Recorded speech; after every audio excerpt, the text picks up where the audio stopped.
catching us right now.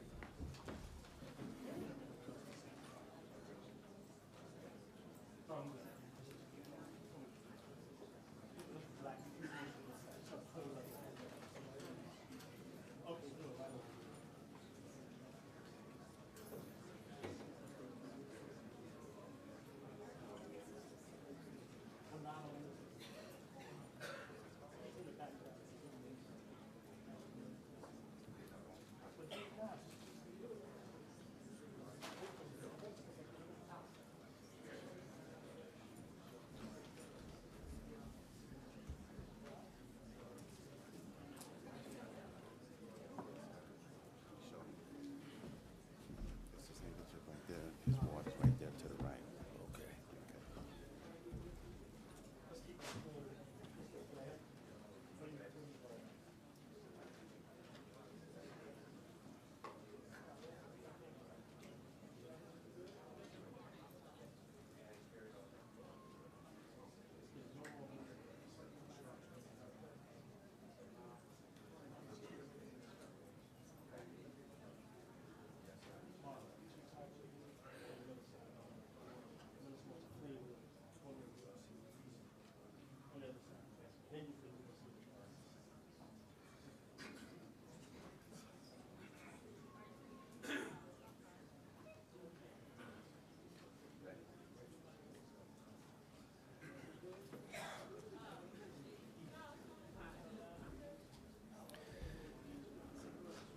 In the name of Allah, the Beneficent, the Merciful, Assalamu alaikum.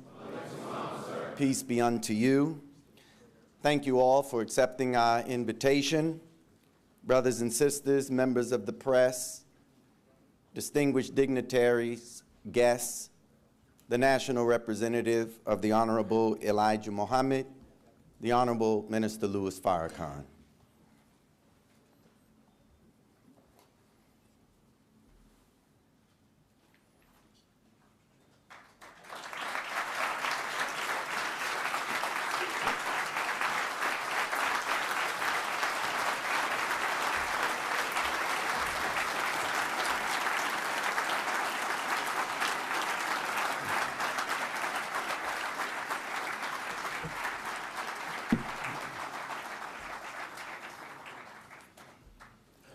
In the name of Allah, the Beneficent, the Merciful, we give him praise and thanks for his prophets and his messengers and the scriptures which they brought. We thank him for Moses and the Israelite prophets who gave us the Torah, or the Old Testament. We thank him for Jesus, who gave us the Injil, and the apostles who gave us the Gospels.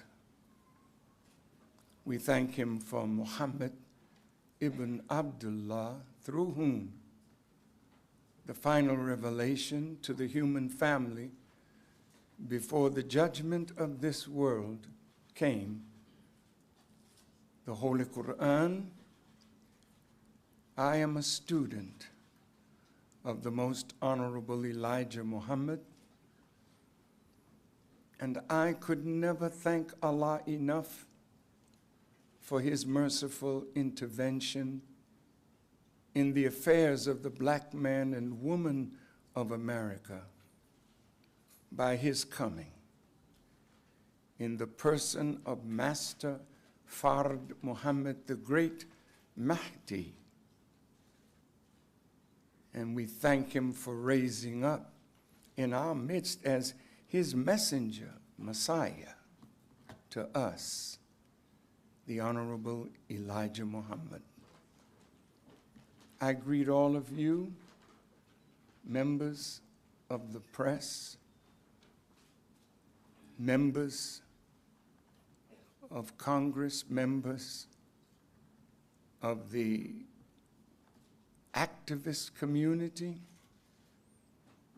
I greet you all with the greeting words of peace.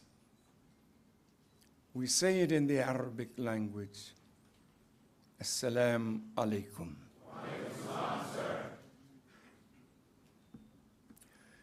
I want to first thank the members of the press for honoring us with your presence,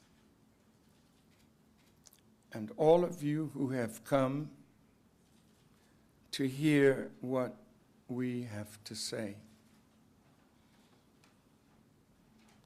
For 40 years, I have labored in this vineyard in the absence of my teacher, the Honorable Elijah Muhammad. His work among us for 40 years is unparalleled in the work of reform of the black man and woman, bringing us from the savage state of existence that we were placed in by our former slave masters and their children. He was greatly opposed, but he was successful in making a new people out of us.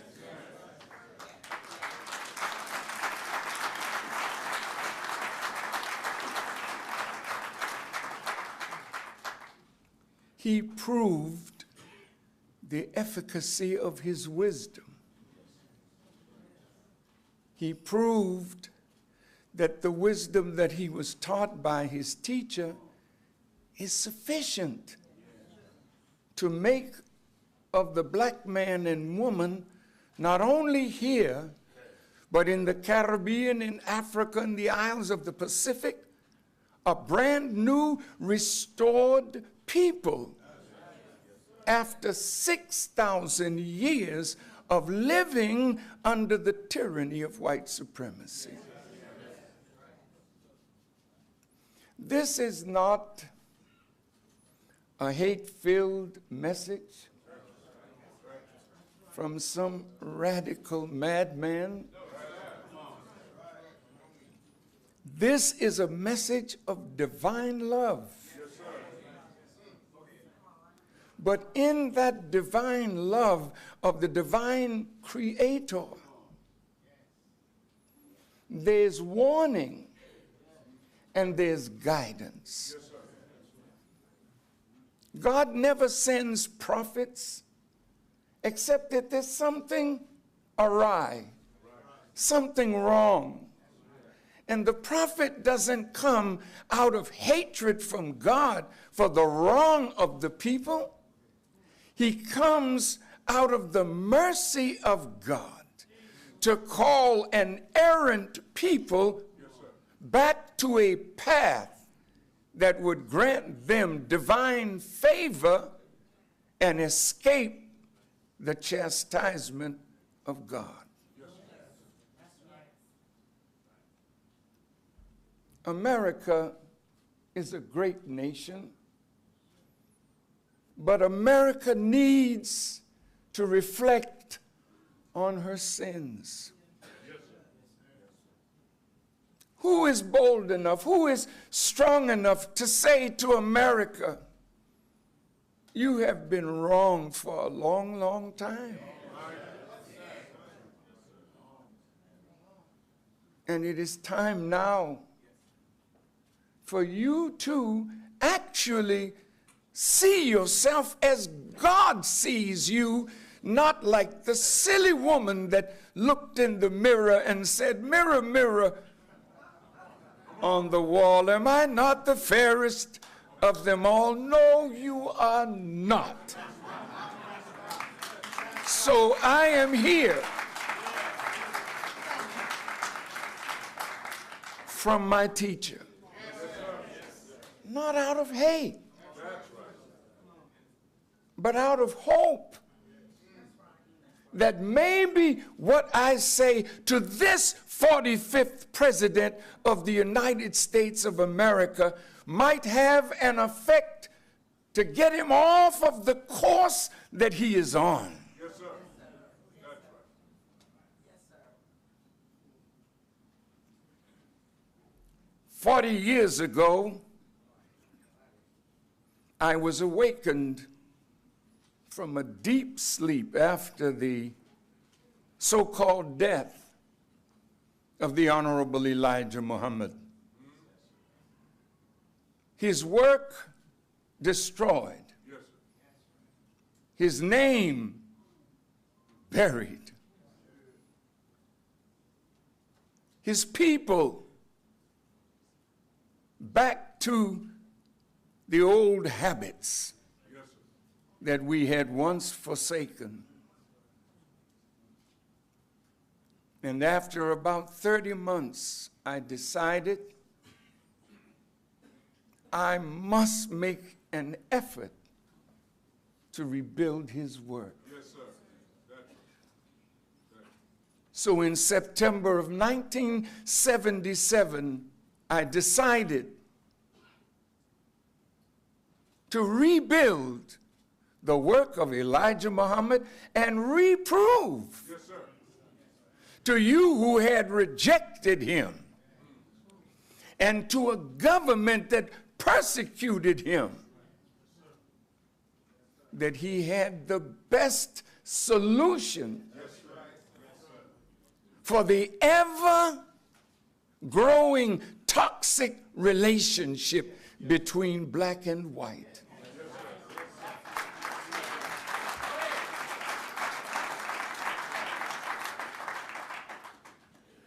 So this message is not from Louis Farrakhan. That's right. That's right. This message is from the Honorable Elijah Muhammad through Louis Farrakhan. And it is a final warning to the government and people of the United States of America. It is a final call to black people that you must change the way you think and the way you act, because the time has arrived for you to do better and be better, or suffer the chastisement of God until you submit your will. It's written in the Bible, and I say this to our president. It is written that every knee will bow and every tongue will confess that Jesus the Christ is Lord. Yes, sir.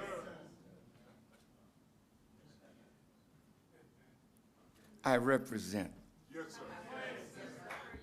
that Jesus, that Christ that you have been longing for and looking for. That's right. To my Christian family, you got the right name. You got the right man in Jesus, but you don't have the right identification. Come on. We have to escape the tyranny of white supremacy that is embodied in an image of Jesus that is not Jesus.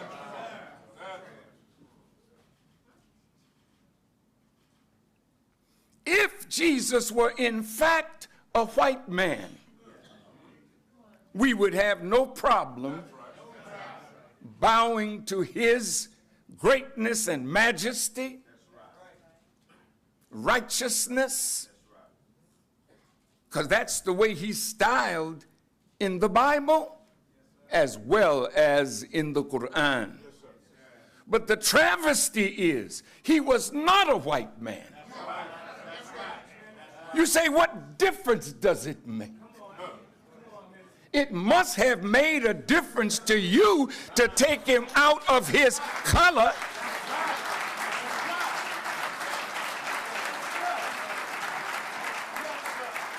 so that we would be worshiping your flesh as a Caucasian. Never summoning the courage to check you in your wrong. Stand up against you in your evil. And force you to do better as a people toward us. So today, God has come. And he has raised up a Jesus.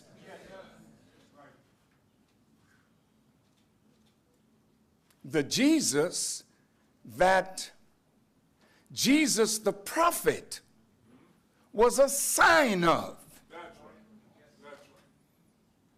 Jesus the prophet who lived 2,000 years ago was a righteous servant of God. He is dead like all the prophets that lived before him. But Jesus prefigured one that would come in the last days of this world, who would be Jesus, the Messiah, son of Mary.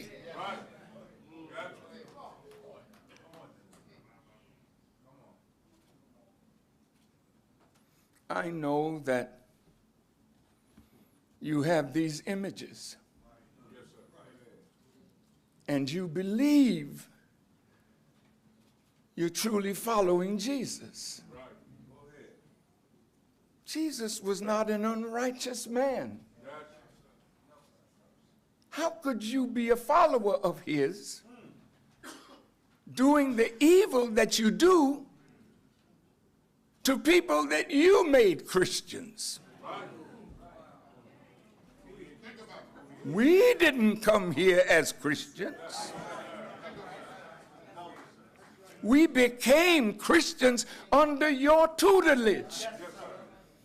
You were careful not to let us read the full book, the full gospel. You wanted religion to make us a better tool of service. Jesus never knew anything about a cross. The symbol of the early Christians was a fish.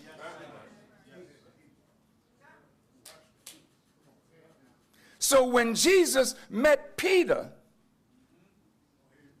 Peter was fishing. And Jesus said unto him, "Come and follow me, and I will make you a fisher of men." Taking people out of a murky sea of filth and evil and indecency and transforming their lives in their discipleship of him.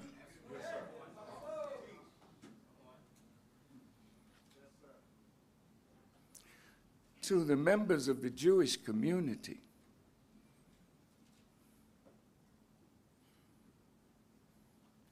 Louis Farrakhan is not your enemy.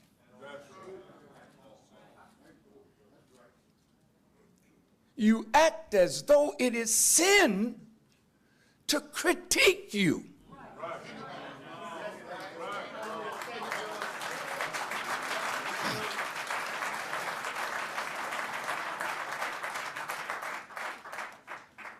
How can you be better than what you are to escape the judgment of God if someone does not stand up with strength and criticize your misbehavior in the name of God?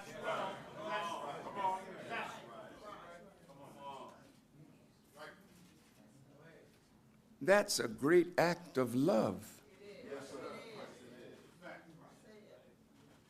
Every Jewish mother is honored and loved because a Jewish mother chastens her children with love and guides them to the greatness that they have manifested on this earth.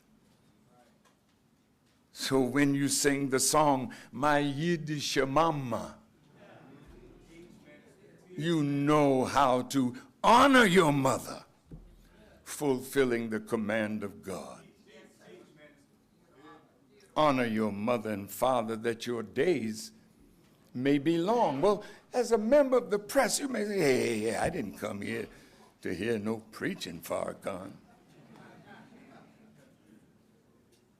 Well, this is just what I would call the prologue.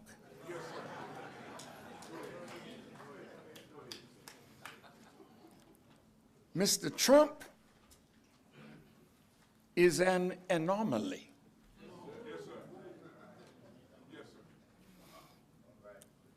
He's someone that doesn't fit the norm. You expected a man to be like the other presidents. You wanted him to be more presidential. He's so transparent.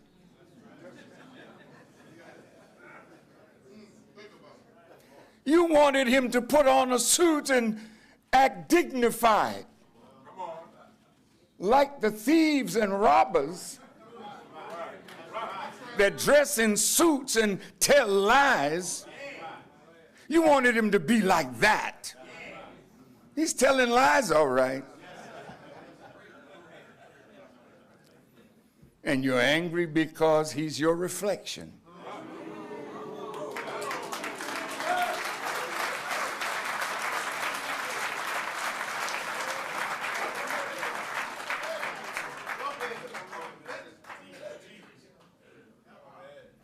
He's an anomaly. You can't make him what you desire him to be so that you can say, oh, that's my president. He wasn't made that way. God has him here. What did you say, Farrakhan? Do you think that God is not interested in who is president of the United States of America? Especially when it's out of the time of evil? It's in our time now. You Muslims who are present, in the Quran, God and Satan are having a talk, and God is saying to Satan, I've judged you to be erring. Satan knows he's wrong. Any devil knows they're wrong.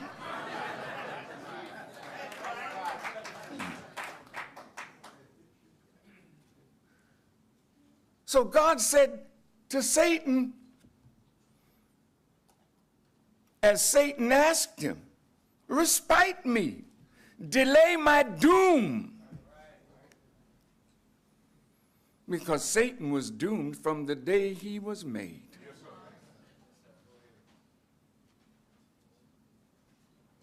And God said to him, surely you are of the respited ones.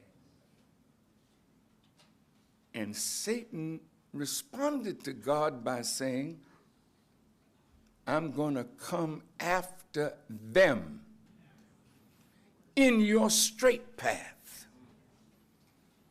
I'm going to come to them from their right, from their left, from before them and behind them. I'm going to make them all to deviate. Did you notice that President Trump got in an argument with the Pope? Yes, sir. Yes, sir. What kind of man is he? That he would argue with a man that every president of the United States would go to Rome and kiss the ring. But not Donald Trump. Have you considered these things? The Pope said, well, he's wrong because he's building walls instead of bridges. That's a nice thing for you to say, Pope Francis, because there's a wall that you all have built that walls you off from the poor and the destitute. How could you say he's wrong for building a wall when Nicholas V, a predecessor, signed a papal bull giving the kings of Portugal and Spain the right to come into the Western Hemisphere and take the resources of the indigenous people, and if they would not convert, kill them.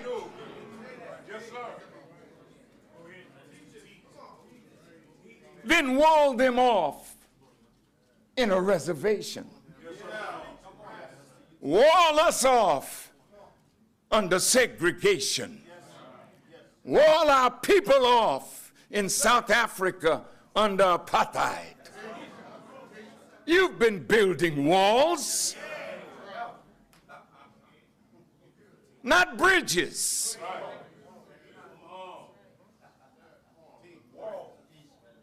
So President Trump called that a form of hypocrisy. Yes, sir. Yes, sir. You have no right to condemn him, he said, for building a wall or telling him he's not a Christian. Suppose I told you that you are not Christian. Right. How could you be? 2,000 cases of pedophilia before the Vatican? How could you be?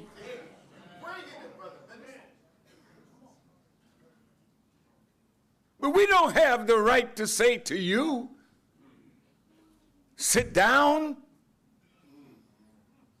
But Christ Yes, sir. Yes, sir. has that authority. No masquerading in his name. The masquerade is over.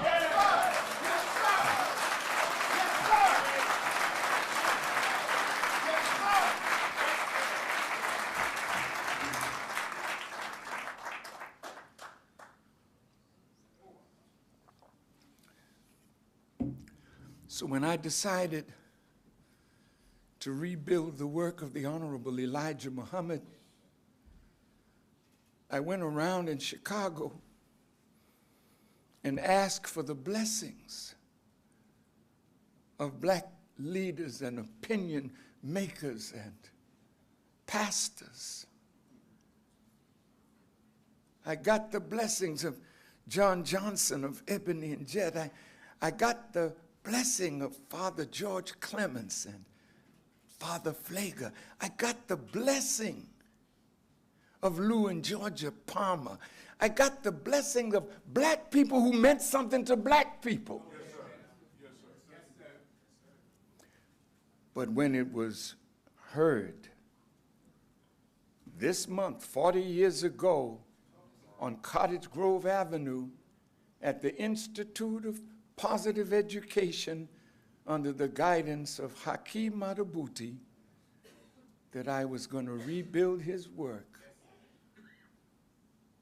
some of my brothers who once followed Elijah Muhammad were talking about taking my life. So one of my friends, Ronaldo Glover, who is a lawyer and was the husband of Sonji, formerly known as Sonji Clay, the first wife of Muhammad Ali. I met in their home with Al Reynolds and Glover, and they were trying to help me get started. But Glover was a partner in a law firm downtown called Isham, Lincoln, and Beale under the former governor of the state of Illinois, Governor Ogilvie. So they brought me to Governor Ogilvie, who, I think it was Nixon, wanted to make him head of the FBI. He turned it down. And Glover said to Governor Ogilvie, Farrakhan is trying to rebuild the work of his teacher, and there's talk about assassinating him. What would you advise him to do? Governor Ogilvie looked at me and said to Farrakhan, I would stay in the public.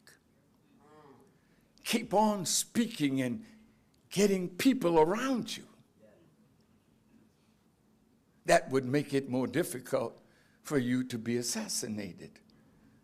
I thanked the governor and went home to my humble abode, my poor wife and family, and nervous about what their husband and father was trying to do.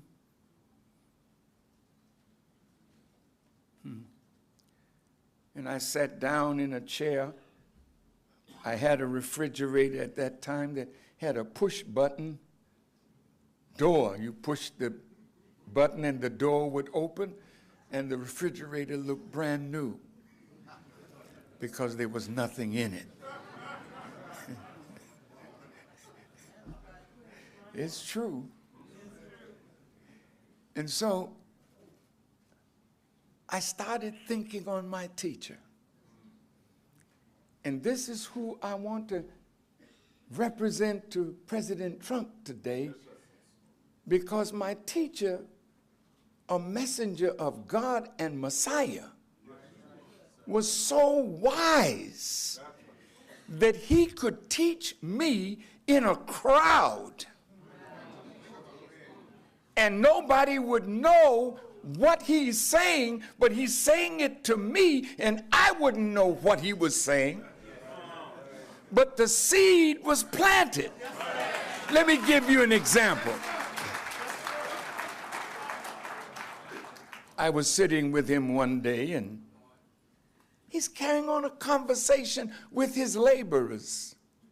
And then he looks at me and said, brother, when a seed germinates in the earth, it sends a root down long before it sends a shoot up. And he went right on talking. So after I left Governor Ogilvie, I went home, and in the quiet of a room, his words came back to me. Go underground and work without being seen. And for 7 long years, I went underground. And I didn't surface until Reverend Jackson wanted to run to be president and asked me to come by his side. He said, Farrakhan, you can't deny the people what you know. Speak. And I have to tell you, it was Reverend Jackson that brought me out of hibernation. And my first interview was with a young lady named Jamie Gangel. I think she was an NBC reporter. She asked me questions, I gave her straight answers. And then Jesse got in trouble. You know the history. I'm just touching it, because it leads to what I'm going to say in detail to President Trump.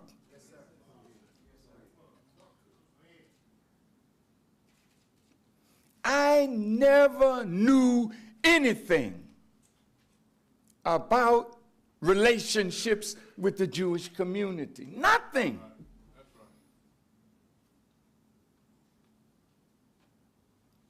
They hired me to sing or dance or play. I did that. I went to their homes and I ate chopped liver.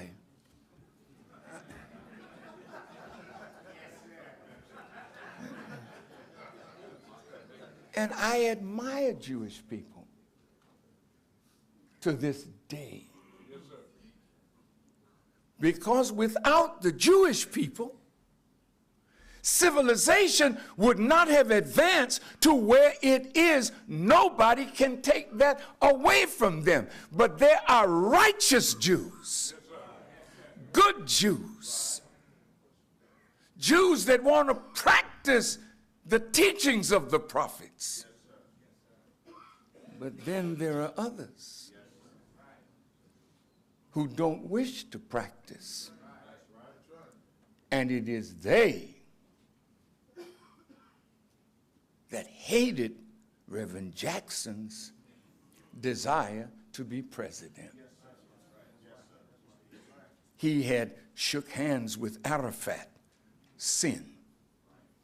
I don't understand you people. That the president can go and meet with his enemies.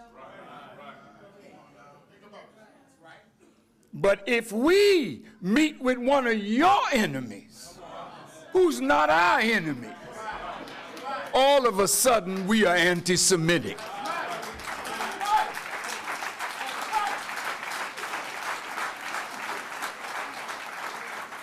Every black man of consequence was called an anti-Semite. Why do you use that? When these people don't hate Jews, but they may criticize some aspect of your behavior that disadvantages them. And if they do, you punish them. I thank the owners of the Watergate for allowing us to be here.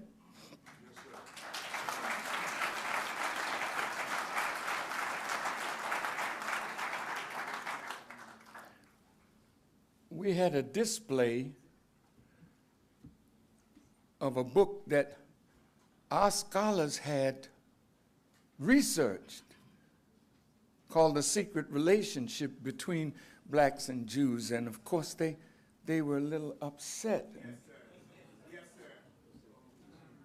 sir. And they didn't want it up there, but I do. Come on. Yes, sir.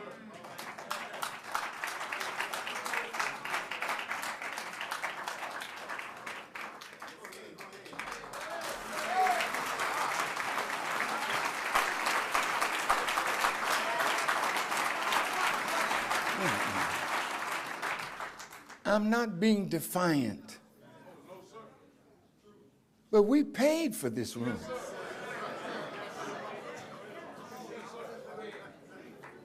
And it was a lot of money.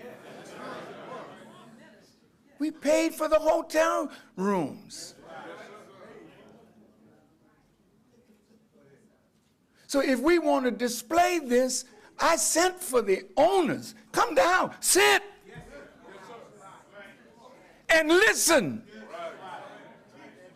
Because this book is not anti-Semitic. It is truth of what has been done to us by your people.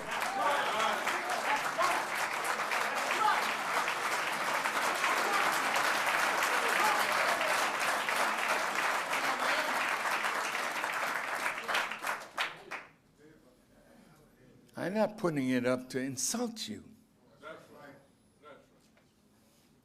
But you need to study your own history if you don't know it.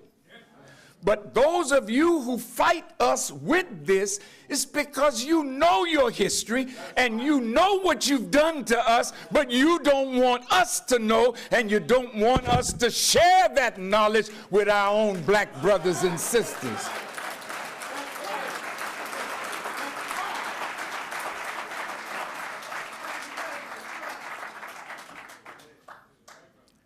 So I started defending Reverend Jackson. I was not anti-Semitic. I just was pro-Jesse.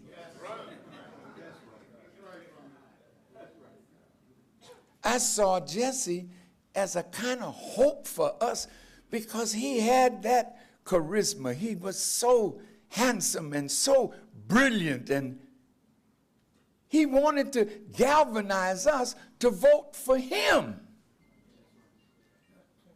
And he asked me to help him. I said, sure. Yes, sir. After I discussed it with the board, we raised $25,000 for Reverend Jackson. The FOI started protecting him and his family. I didn't know what the story was, but when I heard from Jesse that Milton Coleman, he was talking to him. And you know, black folk use a lot of slang.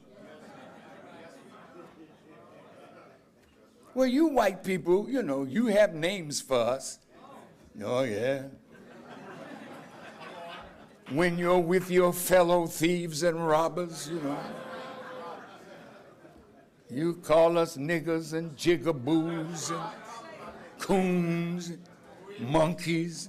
Yeah, you've had a field day. So Jesse, being from the hood, he called New York Town. I don't want to rehearse something that got him in trouble. I've been in trouble for 30 years now.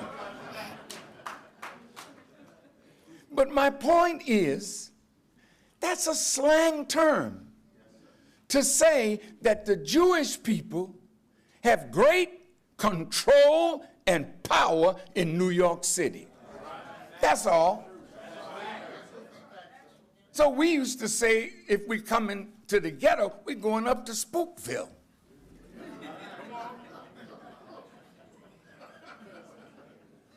Because we've always been the spook that sat by the door, and you don't pay attention to spooks.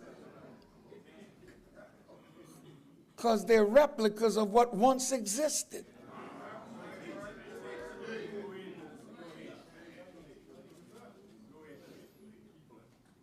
On the night of February 25th, the night before our Savior's Day convention, we are all backing Reverend Jackson, and the Prime Minister of Jamaica comes up, and he's on the rostrum, and oh man, people are just backing Jesse and the MGT, and came out on the stage. You know that Rolaids commercial? How do you spell relief? R-O-L-A-I-D-S. Well, we said, how do you spell relief? J-A-C-K-S-O-N. We were pushing Jesse. Why do you get angry with us? He was our self-interest. We had an interest in his moving the Democratic Party in a way that we could get some benefit out of that party.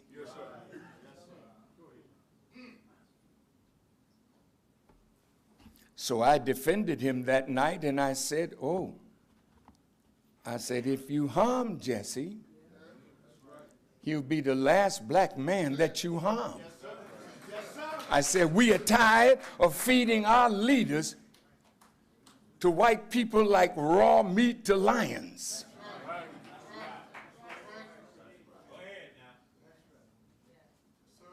Well, the next day, I was called a black Hitler.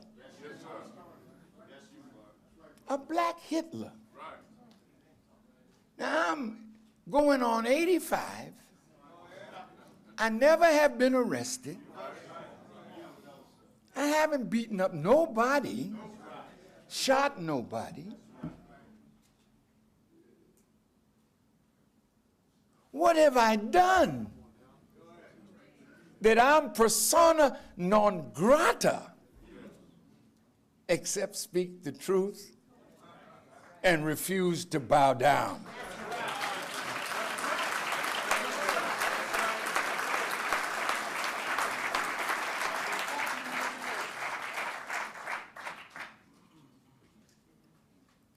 So the controversy then focused on me. Reverend Jackson excused me from his campaign. And then I got a call from Mr. Fogarty of the National Press Club. Right. White people, when they hear that you are bold or something, they want to bring you out. You might think they really are interested in you, but they want to tap you out to see, is this the real thing? Or like Mr. Trump would say, can we make a deal? So before the National Press Club, I spoke in July of 1984. And in your little press kit, yes, I put what I said at the press club there in '84 for you to review it. Because many of you don't know me. You know me from what they say about me, but you don't come close enough to me to find out who I really am, because you are afraid that my presence and your presence with me will hurt you in your desire to rise in the white man's world.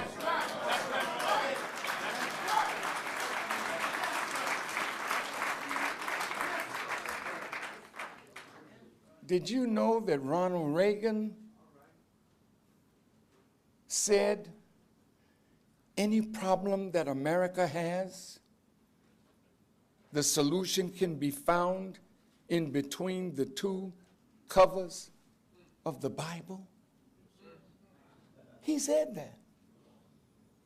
So at the press club, I presented a solution to the black-white problem from Scripture, Bible and Quran. And many of you that call yourself Christian and Muslim, you read the Quran and the Bible as long as it don't condemn your foolishness.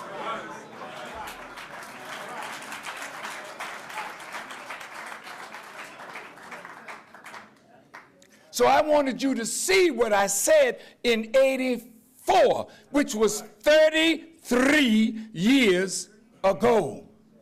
The very next year, I made a speech in California at the Forum. Over 19,000 people showed up. And members of the Jewish community were marching, saying, who do you want? Farrakhan. How do you want him? Dead. After I spoke, it was a hot lecture. I mean, fire, you know. And my teacher told me that when you light a fire, don't stay around and watch it burn. So I'll be out of here after today.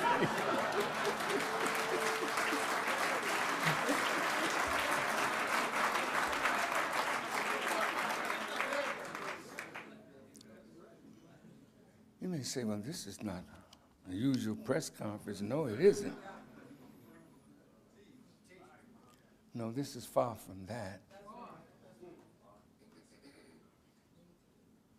I warned President Reagan at that time of the thinking that he had, not fully knowing it. But I knew enough to know that Ronald Reagan didn't have no love for black people.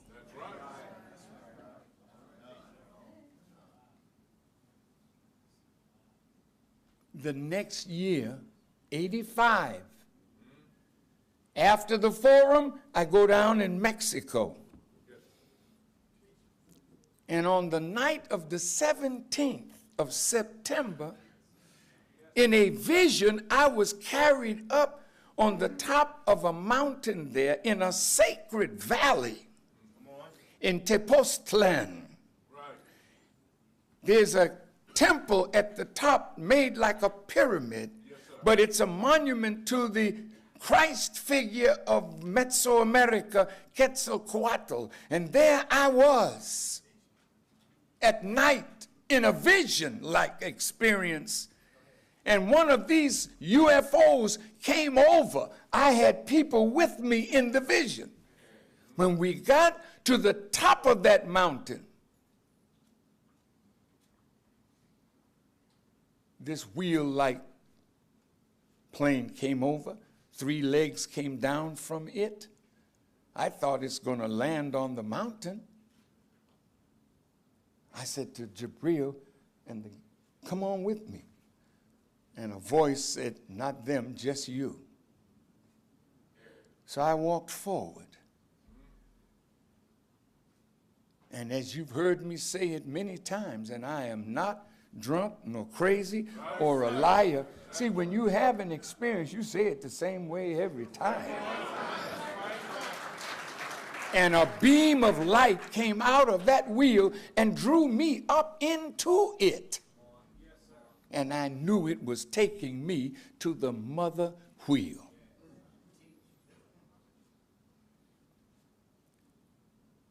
I won't go into a lot of detail now because the detail is in your packet. You can go and check it out.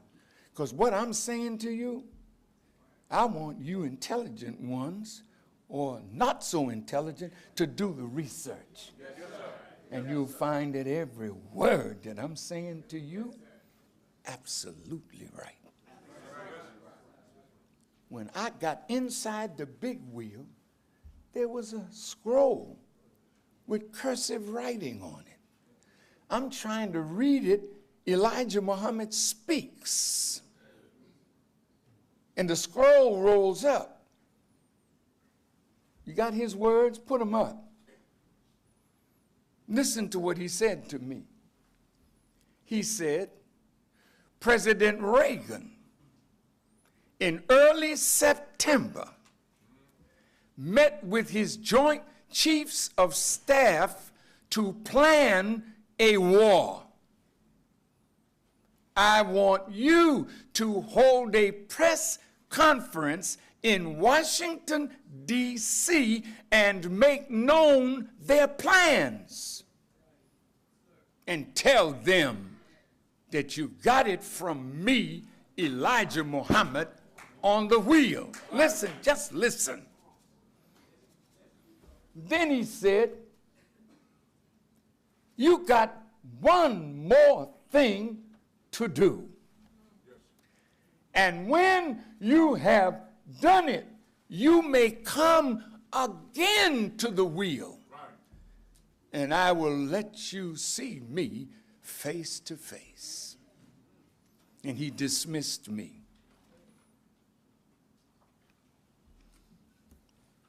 What he said to me, these words that you saw, he told me before he departed from us. He said, brother, the first scientist speaks in formulae. The second scientist has to break down the formula into paragraphs and give you the message.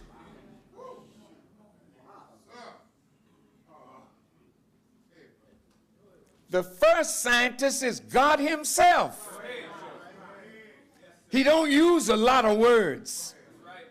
He speaks in formula, which is a mathematical expression of symbols that you have to study and deepen your understanding, and then from the formula you can express what is hidden behind the symbols.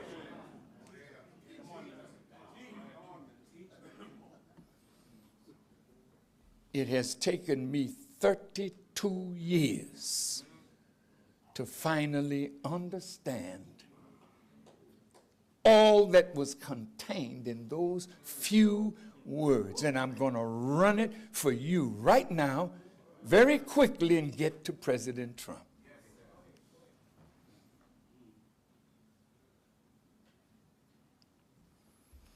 To me, Elijah Muhammad is the first scientist. For me.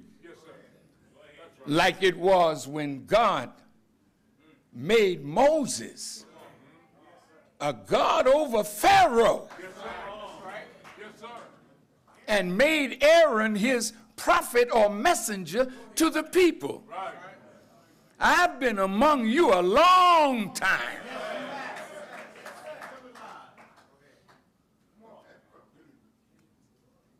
And I have not failed you in warning you of what the government of the United States of America has been planning against black people generally, but black youth in particular, and the Nation of Islam. Now, you may not have been listening, but you're going to listen today, because we're at the end of this now.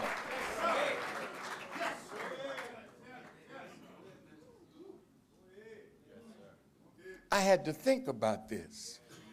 Reagan met with the Joint Chiefs of Staff, okay, in early September. Wow. But I don't know who the war is against. He didn't say. That was for me to study. But the formula was so deep. I went on a tour, world tour, and while I was in Africa, boy, America, you have been something, because you knew when you heard me in '84 that Elijah was back. And he was back in that young man that was talking. He's back today. And now, in the fullness of these 32 years, I'm going to run real quick over 6 presidents that have met with their Joint Chiefs of Staff to plan a war in the Islamic world and to plan a war against black people and particularly black youth. And we're at the end of it now. The plan is to genocide and kill you all. Listen to me good now.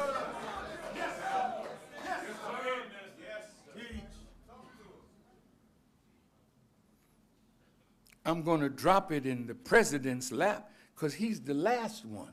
Yes, sir.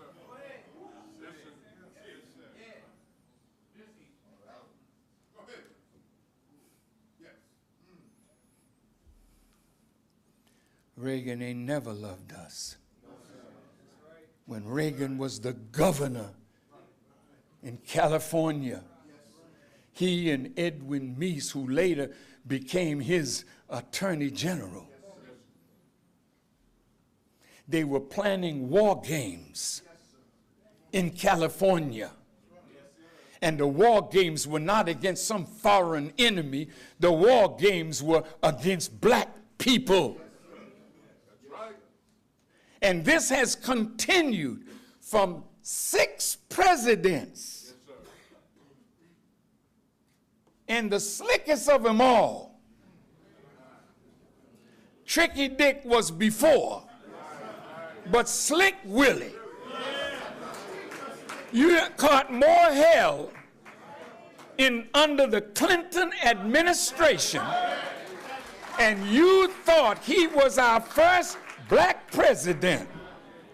But I want to run the presidents down so you could see that the government of America has been planning our demise.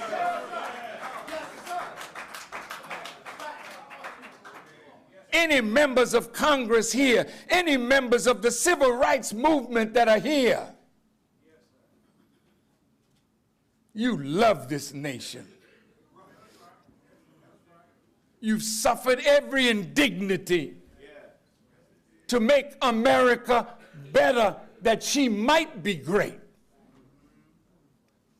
And every time you forced her to make a law that was in our favor, they came right behind that law with skill and chicanery to make the law of non-effect. This started in 1876. in the Hayes-Tilden presidential election. It was so close they didn't know who it was, who the winner was.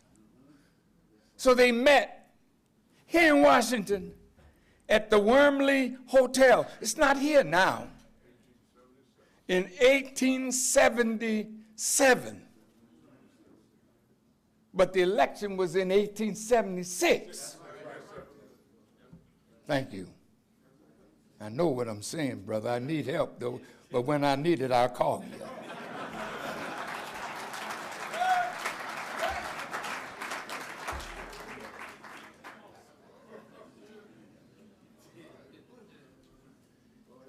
In the Wormley Hotel, the white members of Congress made a deal that Rutherford B. Hayes would be president. But Tilden, being in Congress, the deal was that when we were so-called emancipated, Abraham Lincoln sent federal troops into the South to make sure that black people were treated better.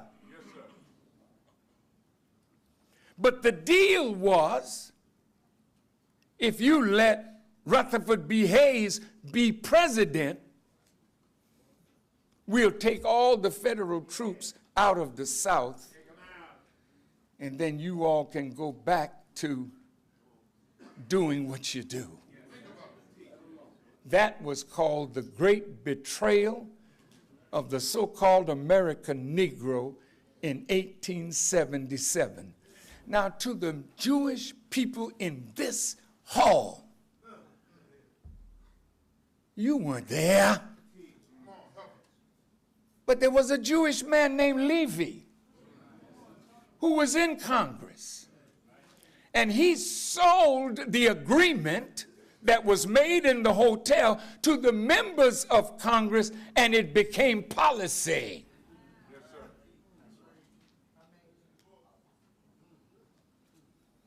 And Reconstruction then was over. In 12 years, black people had built over 60 towns because we were the artisans, we were the craftsmen, we were the builders. In 12 years, we were in Congress. We had high positions. But after that agreement came the Ku Klux Klan, the Night Riders, slave codes, black codes, and members of the Jewish community who owned a lot of the plantations. Please don't get angry and upset, because this is real history.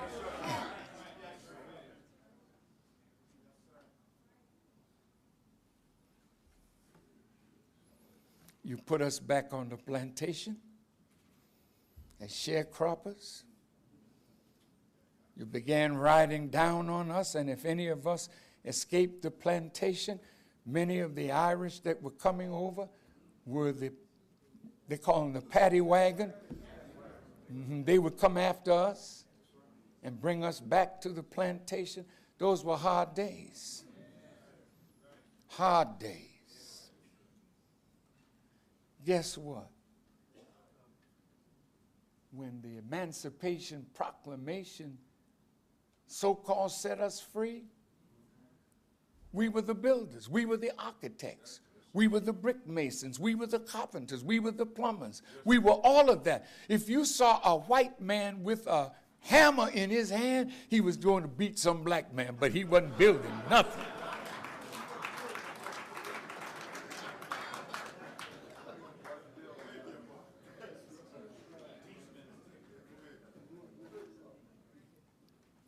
Then, in this book, which we researched from Jewish scholars, historians, rabbis, over 2,000 footnotes. And when they told me, Farrakhan, that book is a great calumny against the Jewish people.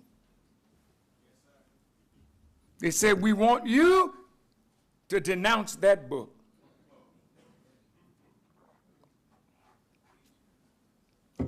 Because it's false. I said to Irv Kutzinet, Rabbi Shalman, and a few rabbis I met in their home. They said, Farrakhan, you must denounce the book. I said, fine. If it's false, I don't want to have nothing to do with it. I said, but everyone that we quoted is a Jewish scholar, a Jewish rabbi, or a Jewish historian. So I'll denounce it, but you have to denounce everyone that we quoted as liars. Now look, all is fair.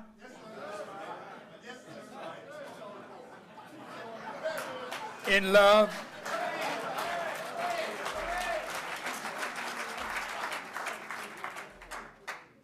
They told me, if you want our friendship, we have to watch you over a protracted period of time.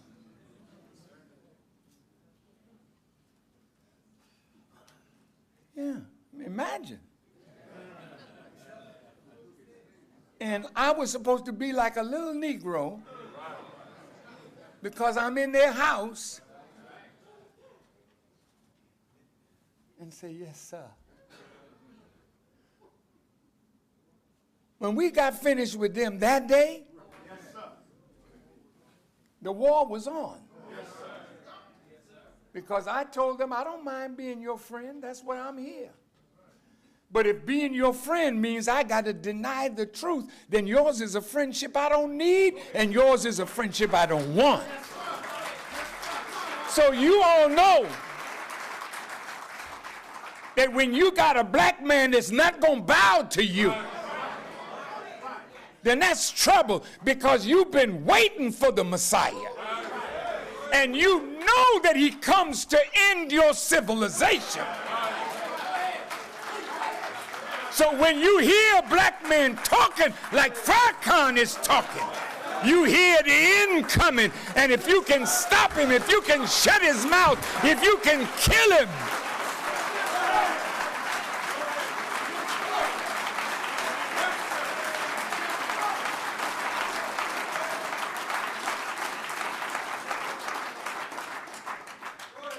Ronald Reagan wanted to kill Gaddafi. When I found out the war was against Gaddafi, I was in Benin and in Ghana and in Ouagadougou in Burkina Faso. Yes, sir. And I sent all my family back, and I flew to Libya. And all of Gaddafi government was in my hotel, and I told them my vision. They ran out of that room like Raid had been there. And the next thing I knew, Brother Gaddafi said he wanted me to speak and introduce him the next day, and 80 nations of the non-aligned movement were in Libya.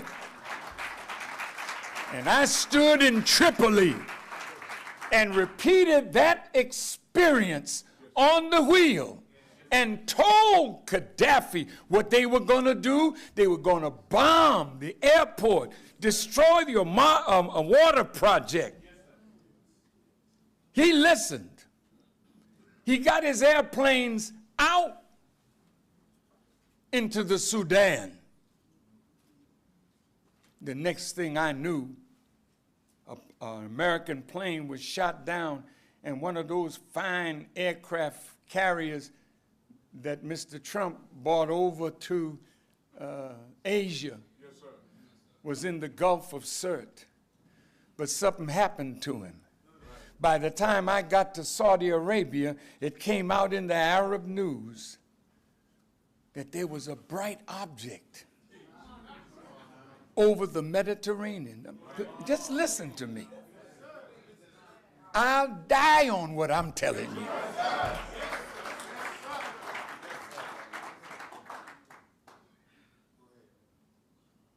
And I said to those with me, I said the wheel was there. The electronic equipment on the aircraft carrier was messed up. So it had to go back to Florida. In the meantime, I was able to get out of Libya. I got into Saudi Arabia, and a few days later, the bombs dropped on Libya. It was the greatest assassination attempt, most expensive in history. So they always wanted Gaddafi. But what I did not know was the war at that time was on two fronts. It was war with a Muslim country in Africa, but war on the nation of Islam and Islam, period, in America. Reagan was doing war games in California. When he became president, he brought all that stuff with him into the White House. Meese came. And the war games were practiced even more so because they expected since 67 and 68, when the riots broke out and Dr. King was assassinated, the government of America knew that the black youth were dangerous. Black folk were becoming more militant. And instead of seeing that there has to be a solution, let's separate the two people. But he didn't want to do that. Killed them. Reagan out. Well, I start with Nixon because that fellow was so bad. Did you know that Nixon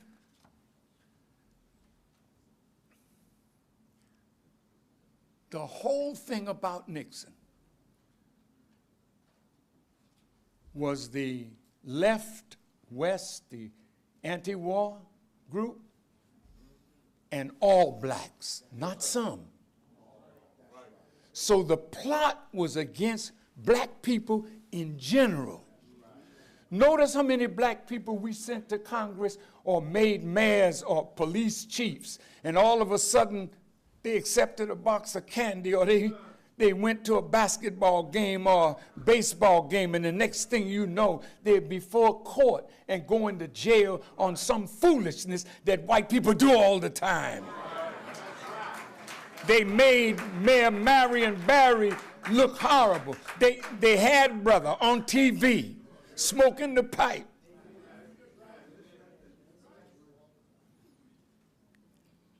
Did they? Yes, sir. They made Mayor Barry look so bad that black people who were in the spirit to vote for black people, after seeing Mayor Barry like that, they said, what are we doing, man? So I was somewhere in Atlanta, and they came, the press. Mr. Farrakhan, you seem to be an upstanding man. What do you think about a man who is highly respected and he's using drugs and having illicit sex? I said, who are you talking about? JFK?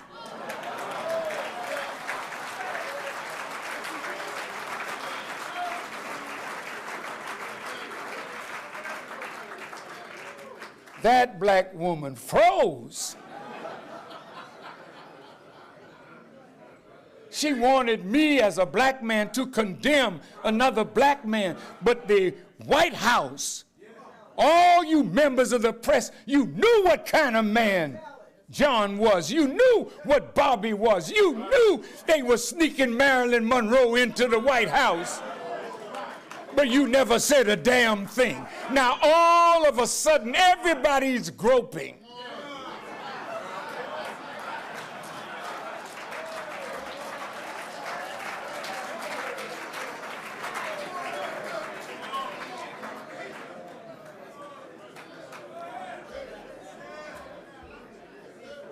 In the Holy Quran, Allah says of the Prophet, did not I find you an orphan?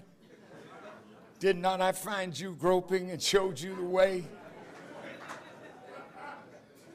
Groping only means you're trying to find your way because you can't see, so you feel.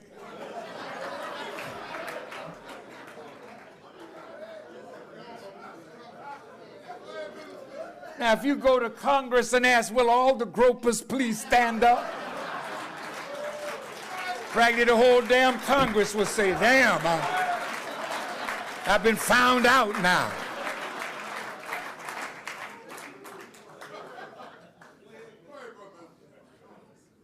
Just hypocrites.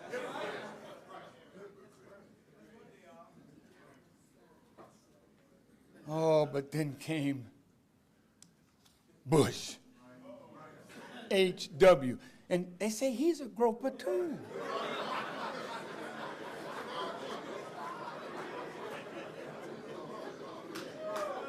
From a wheelchair.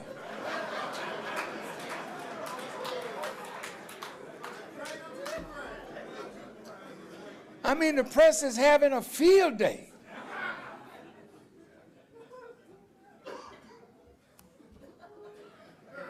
In that packet, you'll find 2 letters that I wrote to President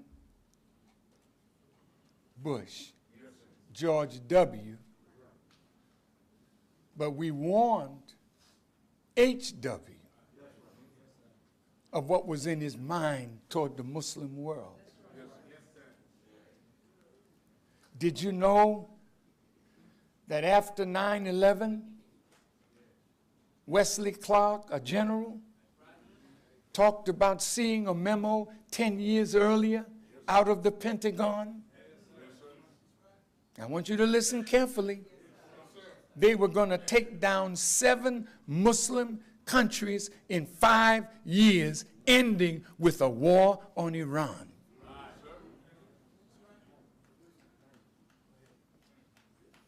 So the spring came, and you saw, like dominoes, members of the Muslim world falling. But when 9/11 took place, which we challenged the government's interpretation of 9/11. It's a false flag operation.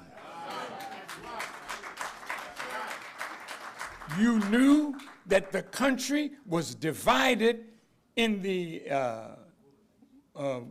election of George W. Bush over Gore. So while he was walking down the avenue, what's the name of that avenue in Washington? Pennsylvania Avenue. Instead of people saying hail to the chief, they were saying hail to the thief. And the country was so divided that what it needed was some event that could pull a divided country together. So here comes 9/11. And they say Muslims did it.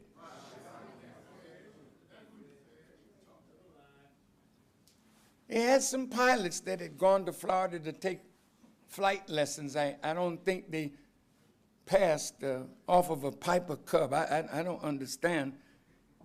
They had gained enough knowledge to get into the cockpit and at over 500 miles an hour, drop that plane down and then into the tower. Do you know that there's a CIA man, I think his name is Crosby? That man said, when the American people believe in whatever we have said, and they believe it's true, we have won. Yes, sir. You are a misused population. So when Mr. Trump talks about fake news, he knows what he's talking about. Now the press, you say you're the fourth estate. I would say you're in a hell of a state. Because you can't say what you really know to be the truth unless it passes the muster of those who are your bosses. Some of the press are assets of the CIA. Did you hear me?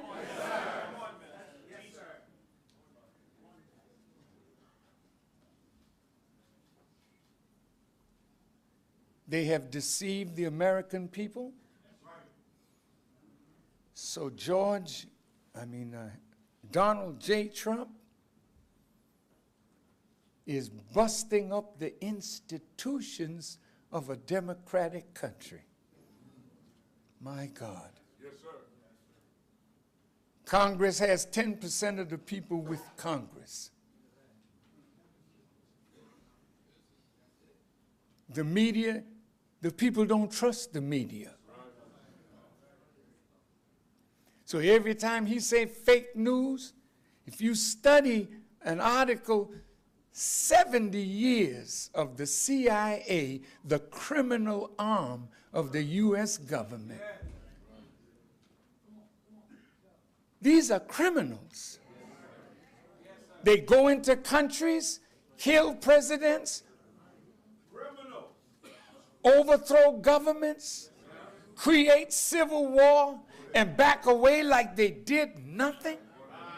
They're crying about Russia's hacking into your little election when the American government has interceded in 81 countries to fix their elections and put into power those that would be in favor of American interests.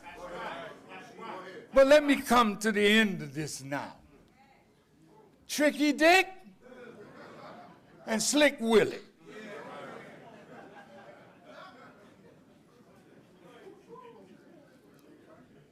We went from a small prison population, and the crime bill was directly against black people. White folk can afford to smoke or use powdered cocaine, but they fixed something in the crack cocaine. And we became addicted, and they sent us to prison. Once we're called a felon, they knew we couldn't vote anymore. So they were killing us at the voting booth by putting us in prison. And it all was a plot.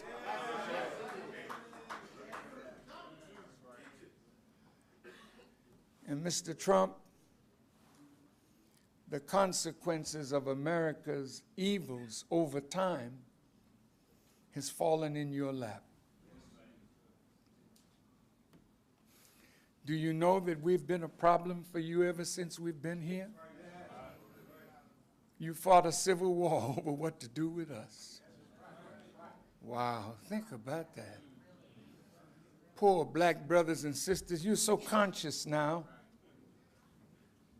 You're pulling down the Confederate flag, you know, because that was the flag of the South in their breakaway rebellion against the North. But that's history. Yes, sir. You don't feel their pain, and they sure don't feel yours. But do you know how many white folk in the South lost their homes, lost their farms, lost their lives in that war? So when you force them to take down the flag that represents their commitment to slavery, yes, and to the way of the South, you jump up and pull it down, and you don't think you're going to get a backlash from white people? Robert E. Lee is a great general. When America won the war with Japan, they sat down with the generals. First World War, they showed respect, one general to another, one warrior to another. So now you want to take, okay, Robert, we don't like you, but get your statue out of here. So President Trump said, well, where's it going to end? Because the first 5 presidents were all slave owners.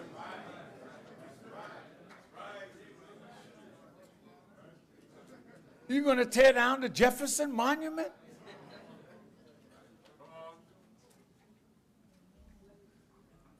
You see how it's getting? So now white folk, as I said, when Mr. Trump was elected, the onion was being peeled back, and white civility was no more. They're not acting by you like you think they should. They're angry. And they're killing us. And they know they have a genocidal plot against all black America, starting with Nixon and Kissinger. And Memorandum 200, go look it up. They want to cull the population of our planet by 2 billion people. This is not human. This is satanic. They've got their scientists in laboratories how to control your mind. So Dr. Wesley, our minister and analyst and researcher, he put out a book on weed. I mean, that's like talking to a pig eater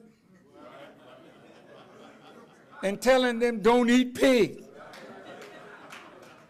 Man, they'll beat you up and sit down and eat a hog head. When you talk about weed to black people without God, you better put God in the equation, brother.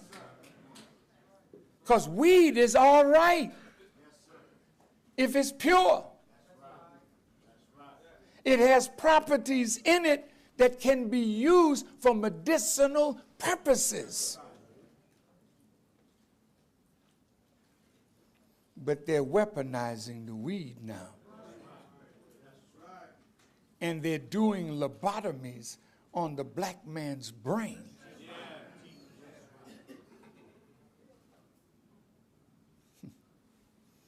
With chemistry, biology, and electrical energy stimulation. You're under assault, black brothers and sisters.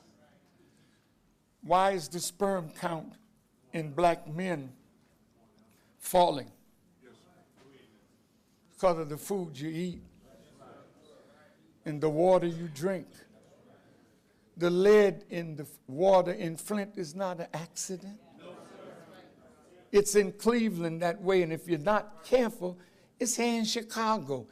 You can divert the water into the black community and then drop some stuff in the water. You drink in the water, you're bathing with the water, and all of a sudden you're acting strange. Do you know that homosexuality can be produced through chemistry?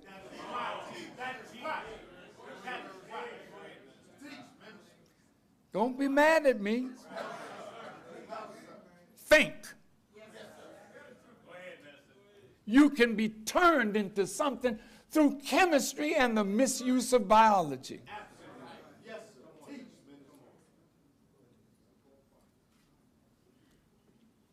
So now the ball is in the court of Donald J. Trump. Yes, sir. Mr. Trump, you met with your Joint Chiefs of Staff in August and in early September. You had your generals at Camp David. They weren't talking about taxes. You don't use generals to talk about taxes. You were planning a war, sir.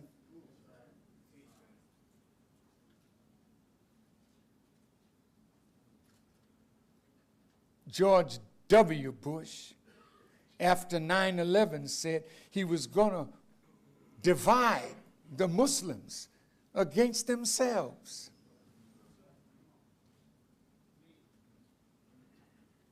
Now a 1,400-year dispute between Shia and Sunni is about to take into a war.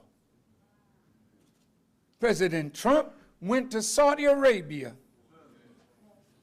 and called 50 Sunni nations through the king of Saudi Arabia.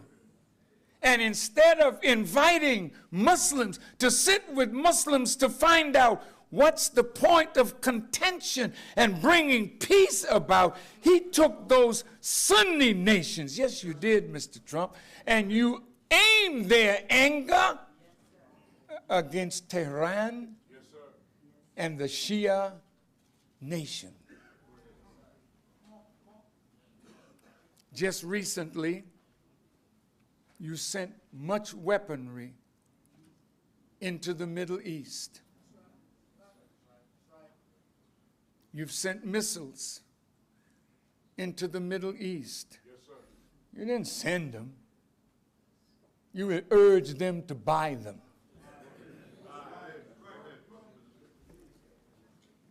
A war is brewing. Yes, sir.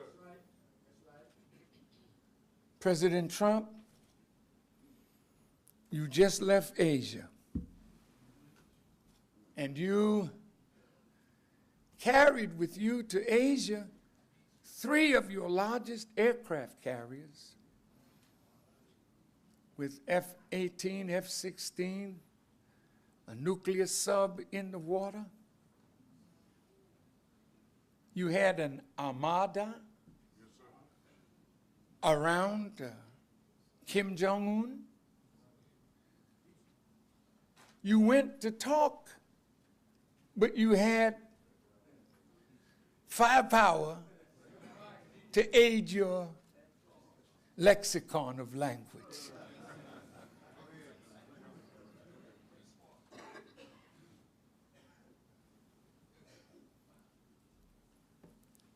Barack Obama, you hate him.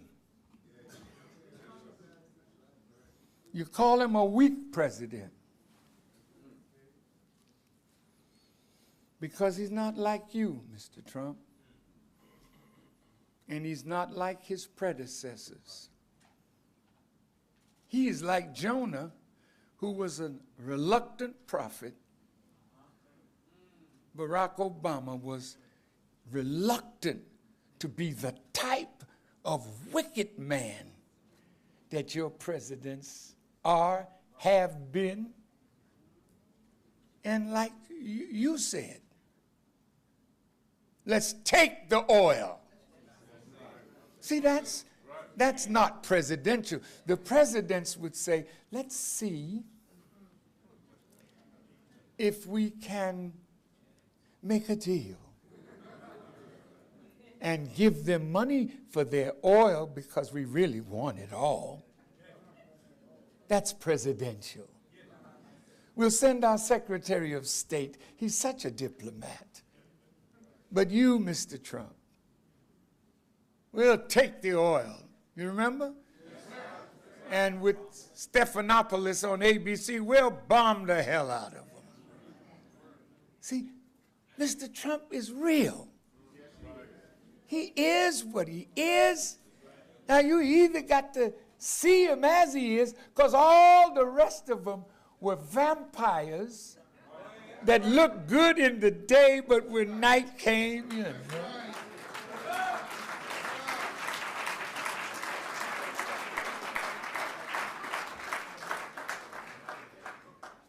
Mr. Trump, and I say this to my brother Barack, you really tried to make America better. Couldn't succeed.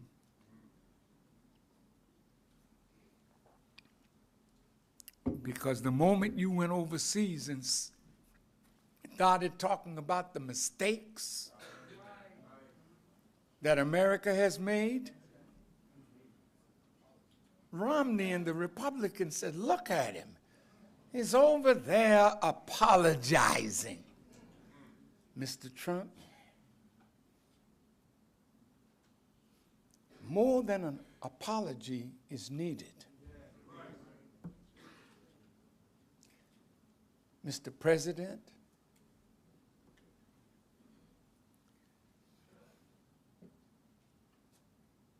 you're going to have to deal with either the thought that's in your mind that will destroy America and her future, because once the trigger of war is pulled, it will escalate. Now, I'm going to tell you what my teacher told me. You have planned a war. The war that you have planned, you and your generals, is to the Middle East. You want to use the Sunni at the prodding of Israel to attack Iran. Just like you did with my brother Gaddafi. You laid back, leading from behind. You in Syria now. Boy, this is rough. And Mrs. Clinton, she encouraged you to give the go-ahead to kill Muammar Gaddafi. Gaddafi had come in out of the cold. Gaddafi gave up all his weapons of mass destruction. And Bush used to be so proud to say, Gaddafi got the message. He's come in. And then under Barack, Hillary Clinton imposed her will. And they murdered Muammar Gaddafi. And the killing of Muammar Gaddafi wrapped a ribbon around Kim Jong-un. And it was given to you as a gift. You will never get North Korea to give up what she has as a trump card.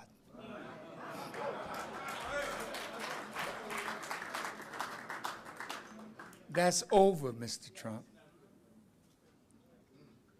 Can you live with North Korea with nuclear weapons? I think you're going to have to. Even though you have war plans already to knock out North Korea, but China said, if you attack North Korea, we have to defend them. China is right. Allah don't love aggressors.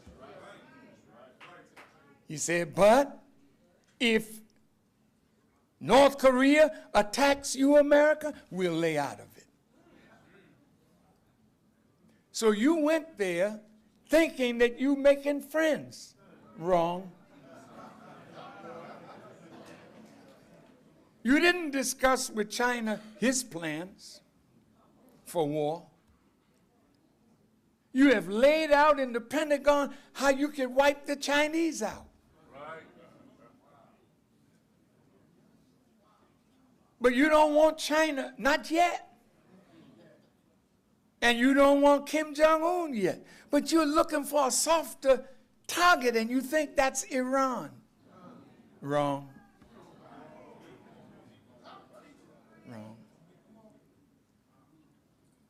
If you permit Israel to push Saudi and the Sunnis into war with the Shiites, I want to say this to the Muslim world. See, you are so blinded that you think with America's backing you can win. Wrong. You're a Muslim. If you got the backing of Allah, you can win. But you don't have that backing. Not as an aggressor. Pakistan is sitting there with nuclear weapons. I noticed, Mr. Trump, he didn't mention Pakistan. Although at the United Nations, you did mention Iran, you mentioned Venezuela, you mentioned Cuba, and you mentioned Kim Jong-un. You'd rather fight all of those three and leave Kim Jong-un alone. But guess what? Guess what they found in North Korea? $6 to $10 trillion in mineral wealth. And guess what they found in Afghanistan? They dropped the mother of all bombs in an empty space, letting us know that you got it and you will use it. But what did you uncover? You know that in Afghanistan, there's another 10 trillion in mineral wealth. So Barack tried to get you out of there, but you agreed. You're back in it now. And you're not just in there. They found oil in the Golan Heights. Right. And Israel said she wants to get involved in the fray in Syria. But Russia is there. And they found tremendous oil reserves in the Golan Heights. And Israel wants to take that oil so that she will be oil self-sufficient. See, and just as you're reaching for it, your hands are going to get burned. And Israel, you are making America lose big time. You don't want me to say how much control AIPAC has over the U.S. government. And I know the press is here, you can't even say it except you tell something ugly so that your editors will give you leave. But brothers and sisters, let me tell you, you're going to be set free. Because that kind of cowardly news person who knows the truth and afraid to tell it, if you love this country, you tell the truth to change America, for she is going down and fast. Mr. President, you won't make America great again. Not in our time. She became great killing Native Americans. She became great enslaving us, bringing us from Africa into America to work the cotton fields. You're not going to get that opportunity back anymore. We made America rich and strong. And you can't tell me, Farrakhan, if you don't like America, you can go on back to Africa. Let me tell you something, white folk. You don't have a place on this earth that you can call your own except what we gave you, and that's in Europe.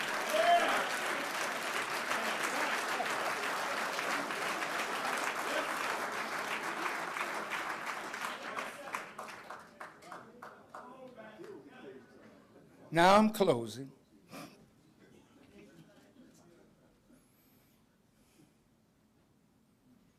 My God, Farrakhan.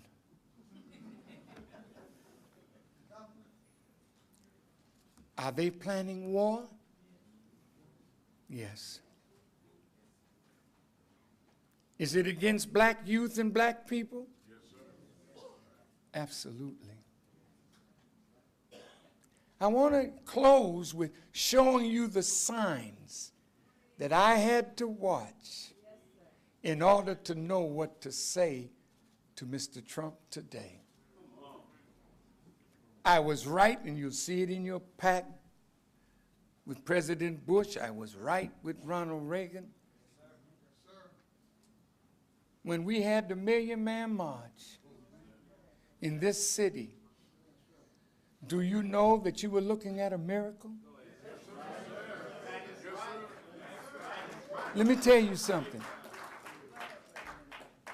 I can't take credit for what I know God helped me to do.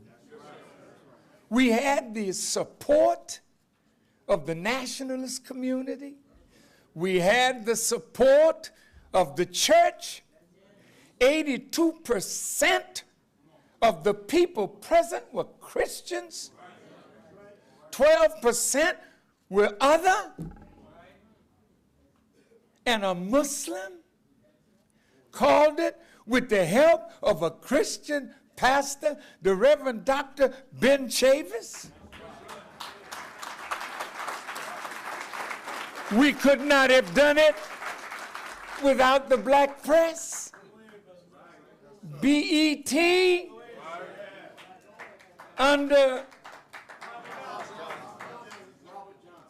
Bob Johnson took out a full-page ad in USA Today back in the Million Man March. Mayor Marion Barry gave us the greatest support we have ever had from any mayor. I can't even get a police escort in Washington, D.C. Suppose I'm assassinated here.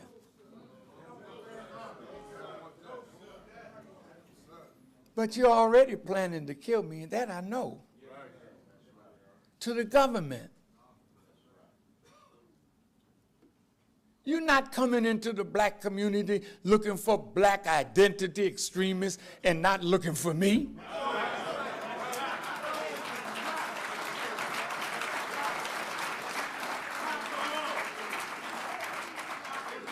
You're not coming looking for separatists and saying you're not looking for me and the Nation of Islam. Muslims, do you know that we are the only thing that stands in between their wicked plan of the demasculization of the black man? The only thing that stands between that is the Nation of Islam.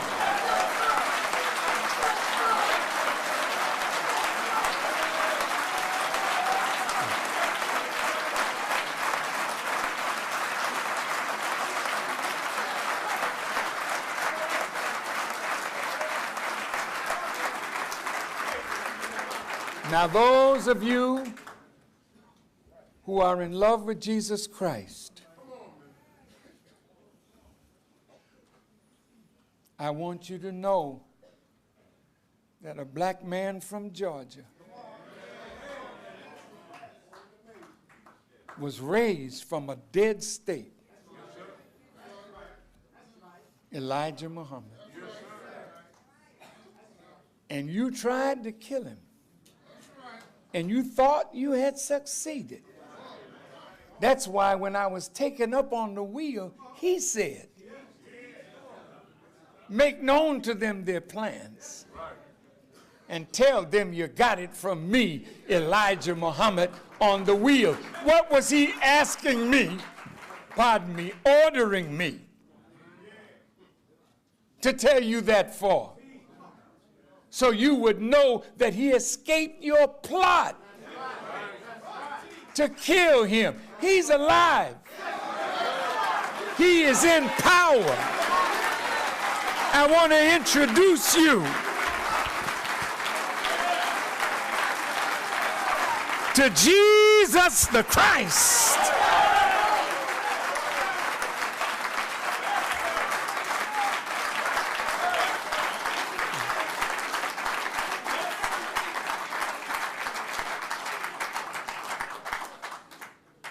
That man is on the wheel with his teacher. He's been up there now for 42 years. He said that God studied 42 years to deliver us from the hands of our tormentors. He's ready now. Now listen, I'm not playing now. They don't want to give you up. But I'm saying this to you, President Trump. The ball is in your court now.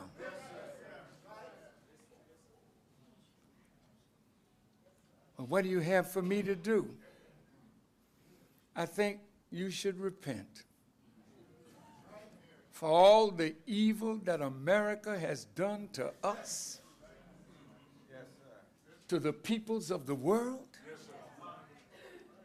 Like it was in Nineveh, the only city that ever was saved in the Bible from the judgment of God was because Jonah, a faithful prophet, warned them, and they had the heart to repent.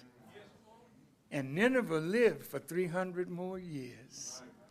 We're at the end of America as you know it.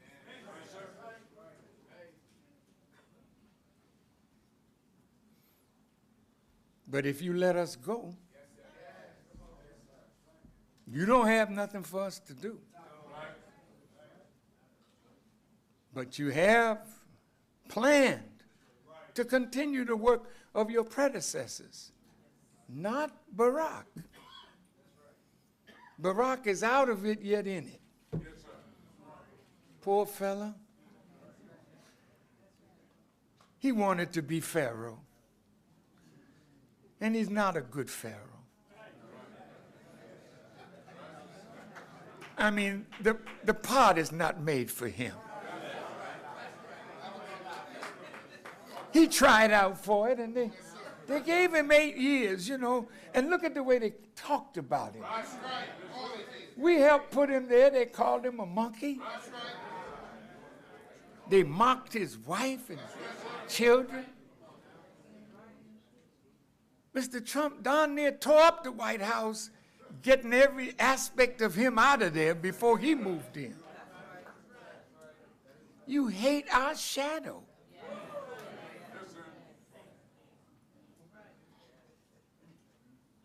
He was a good man, and you hamstrung him. He could have helped you, not to be great again, but to be better. Better than you are, and better for the world, because you taking the world down with you.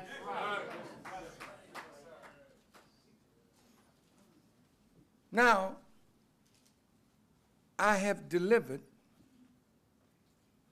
a message and a warning, Mr. Trump, Because I don't have an armada. I come to you. No army, no navy. These brothers that are around me, they don't carry any weapons. We're forbidden to carry weapons. We're forbidden to store weapons in our home.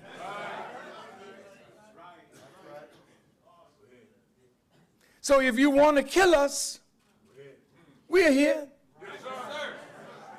I'm not running from you. I'm running to you. Because I had one more thing to do. And I earned me a first-class ticket to the wheel. And unfortunately, I had to learn what that one more thing was. I tried doing many things. I said, what is that one more thing? What is the one more thing that Jesus had to do before he could go to be with the Father?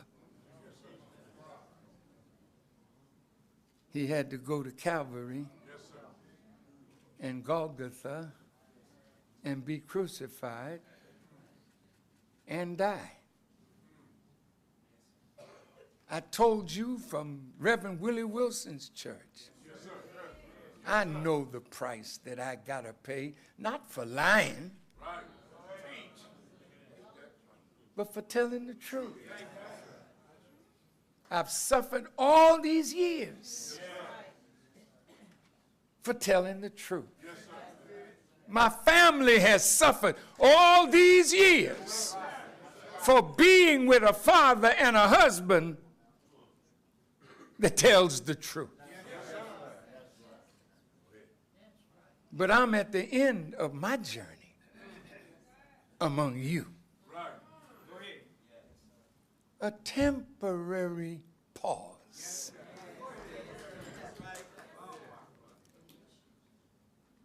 And when you hear that I'm gone, I will get away. You're not going to kill me.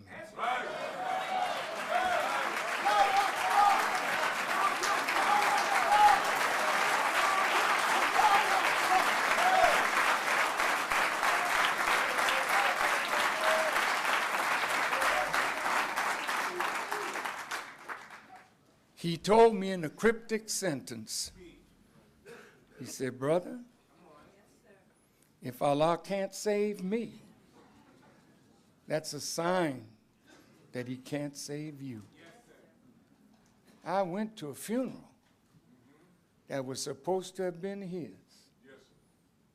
I saw a body that was supposed to have been his. I kissed the forehead of that body, and I believed that my teacher was dead. But if he was dead, all the things that he taught me wouldn't make any sense, because he gave me so much to do that I couldn't do it if he were not alive to guide me in the doing of it.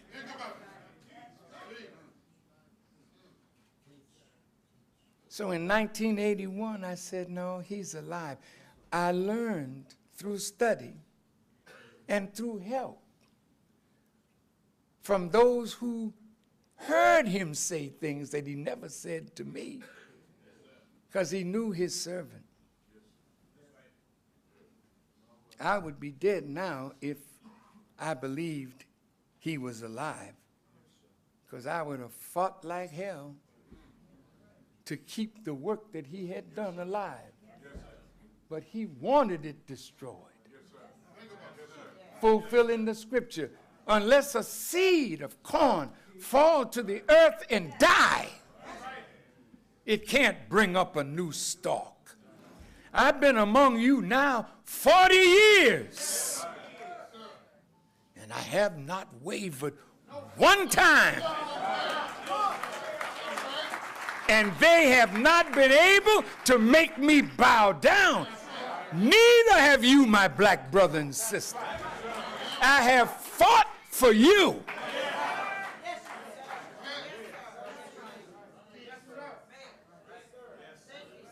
and I ask you for nothing.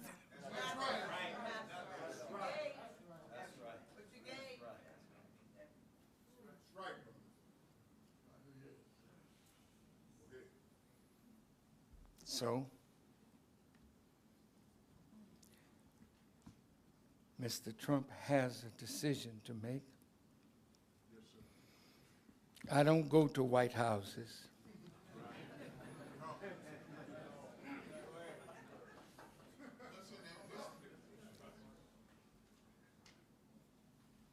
If his study of what I'm sending him in the mail, to let him see what the CIA is doing to black people, and what the government has been doing. If you wish to talk to me, I'll be glad. Because it's not about that kind of deal. It's about letting our people go. Because you know you have nothing for them to do. Well, what do you want? Well, some of this earth that we can call our own.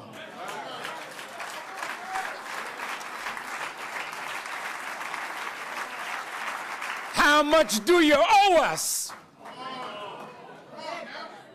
Have you ever added it up? In today's dollars, it's in trillions what you owe us. So just like you push the Palestinians out to give the Jews a homeland, and we're the real ones.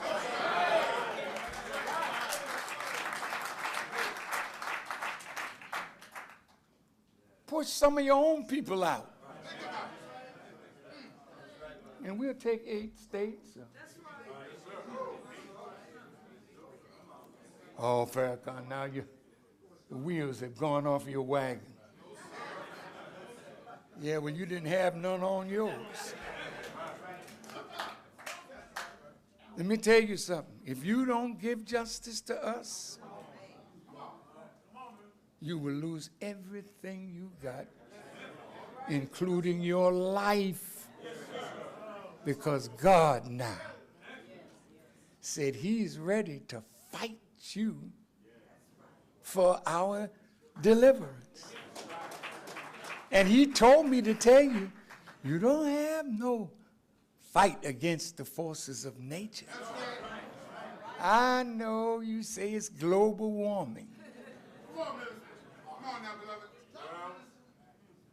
No, brother and sister, there is global warming. It's true.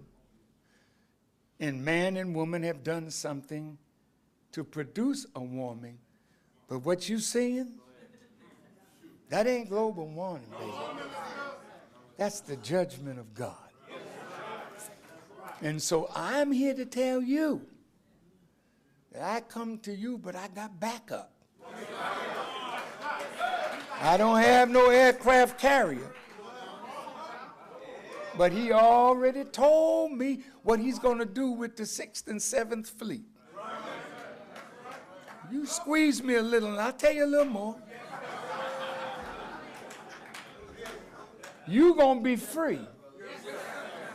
Free in the Caribbean, because he won't be able to exercise nothing on you. Did God move through the Caribbean? Because he don't want you down there sunning and thinking you're going to have a paradise. So he tear up your paradise. And you got to get up off of tourist dollars and go to school and learn that there's wealth right up under your foot. And we can take the whole Caribbean and make a nation out of it with wealth and power.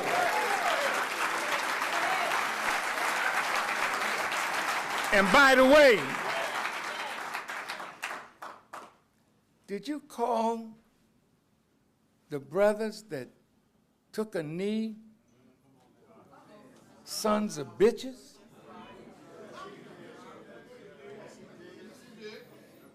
That's not nice, President. You wouldn't want nobody to refer to your mom in that kind of way.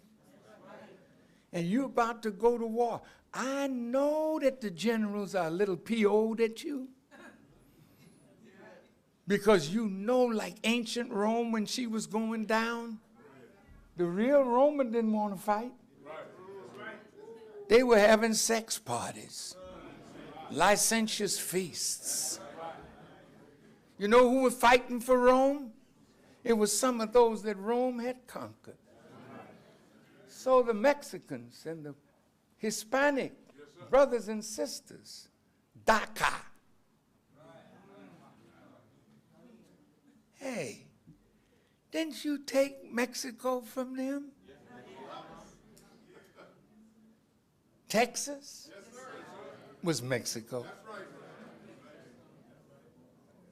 Didn't you take Arizona? California? Yes. About 6 countries, states rather, you took. Well, they coming back. You call them aliens. They say, I'm just coming home. You wanted them. Cheap labor. You know, you don't want to pick any apples or grapes or vegetables. They pick. They're here. They're loyal. They're faithful. You have them in your army, in your navy. You got about 400,000 of us like that. Elijah Muhammad said, we shouldn't take part in wars, which take the lives of human beings, unless you give us the necessary territory where we'll have something to fight for. Our days of fighting for your madness is over. It's over.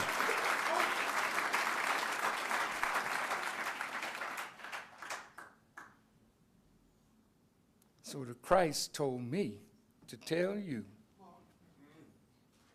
he's in power. And that God has turned over all power into the hand of that one you call the Son. I'm telling you who the Son is. You know the white fella that you got on the wall is not Jesus' Son or God's Son. We don't know your man is the Son. Well, stick around. You haven't got nothing from your white fella. Let me show you a black one that can give you salvation. How do you know he can give you salvation?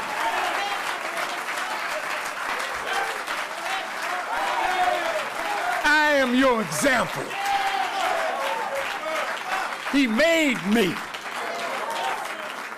He opened my eyes, and now I'm opening yours.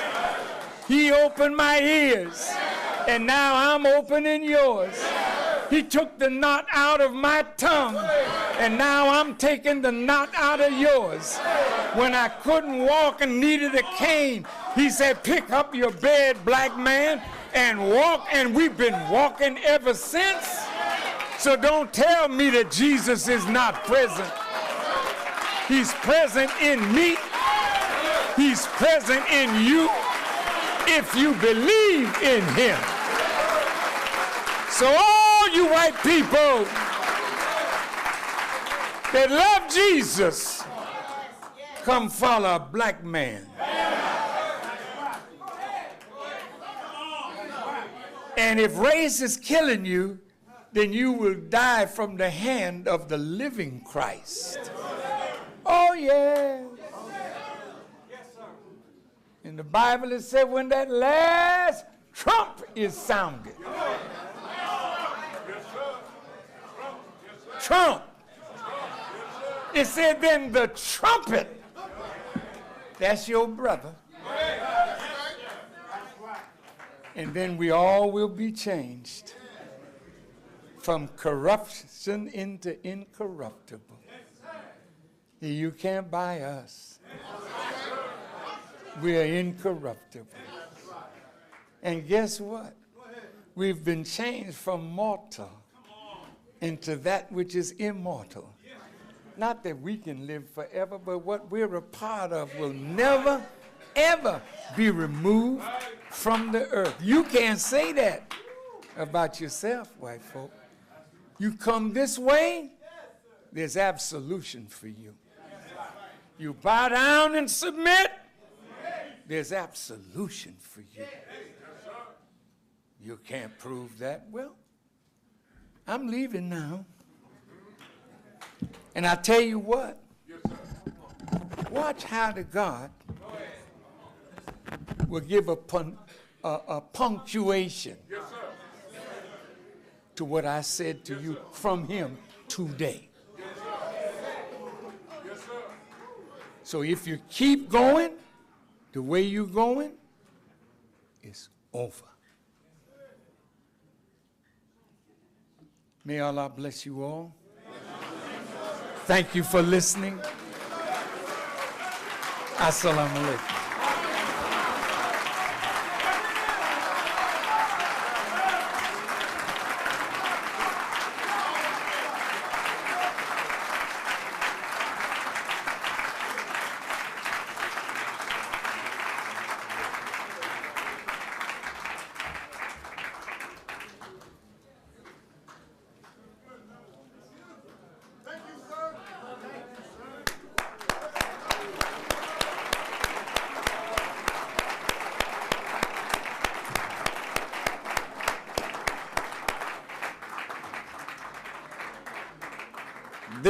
This concludes our press conference. To the members of the press, if you have a question for Minister Louis Farrakhan, if you could write your question down and give it to our editor-in-chief of the Final Call newspaper, Brother Richard Muhammad, those questions will be given to Minister Louis Farrakhan, and he will answer your questions promptly. Thank you.